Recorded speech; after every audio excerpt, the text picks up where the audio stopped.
ধন্যবাদ। দীর্ঘ 17 বছর এই সংসদ ভবন ছিল খুবই অন্ধকারাচ্ছন্ন, যেখানে বিরোধী দল ছিল না, এমপিদের মত প্রকাশের স্বাধীনতা ছিল না। আজকে দীর্ঘ 17 বছর পর অবাধ, সুষ্ঠু, নিরপেক্ষ নির্বাচনের মাধ্যমে জনগণের ভোটে যারা এমপি নির্বাচিত হয়েছেন, আজকে 17 বছরের জনগণের প্রত্যাশিত সরকার গঠন হবে, মন্ত্রী পরিষদ গঠন হবে। সেই হিসাবে আজকে আমাদেরকে ঈদের মতন আমেজ, ঈদের উৎসবের মতো উৎসব হচ্ছে।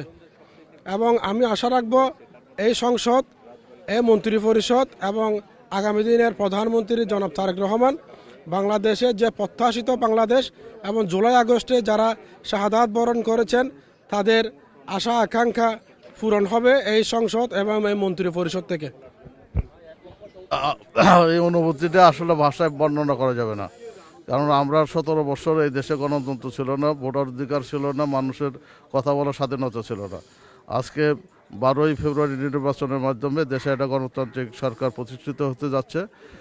আমরা আশা করছি যে এই নতুন সরকার ইনশাল্লাহ সারা বাংলাদেশের মানুষের বাক স্বাধীনতা ফিরে দেবেন এবং আমরা আশা করছি যে এই দেশটাকে একটি শোষণমুক্ত, বৈষম্যহীন এবং সন্ত্রাসমুক্ত, চাঁদাবাজমুক্ত বাংলাদেশ গড়বেন।